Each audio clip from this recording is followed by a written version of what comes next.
تصريح متعلق بجمال عبد الناصر أثار يعني بعض المتابعات الكثيرة حوالين جمال عبد الناصر، وإن هو نجح في إن هو يصنع رأي عام موحد تجاه مشروعه. وحضرتك استدلت يمكن بالسد العالي. أنا عارف إن سيق في سياق معين.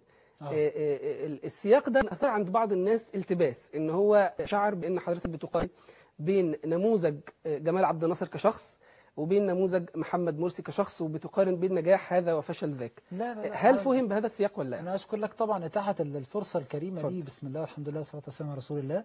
لا، هو أنا حتى حطيت الفيديو اللي بتثرت منه هذه التصريحات. للأسف الشديد مش تصريحات، أنا في خضم شرح بتكلم فيه على رؤية وعلى انتقاد. فبقول إن إحنا محتاجين، إحنا مصر محتاجة مشروع يلم الناس كلها بكل أطيافها ويوحدها كلها في عمل. واستدليت ده. أنا حتى بقول زي ما جمال عبد الناصر، رغم أن أنا مختلف معاه أيديولوجيا، مختلف أيديولوجيا يعني مختلف عقائديا، فللأسف يعني أصحاب الهوى، وإن كنت أنا مسامح أي حد يعني ياخد الكلام ويقول أن أنا بمدح في عبد الناصر، أو إن عبد الناصر ده حقق موضوع السد العالي بعد 10 سنين. أنا بتكلم على الفكرة.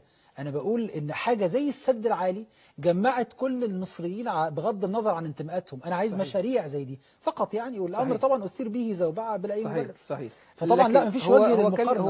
هو كان واضح على فكرة، لكن هو يمكن إيه زي ما حضرتك قلت كده، اكتثار التصريحات واجتزائها هو اللي بيؤدي لوقوع المشاكل.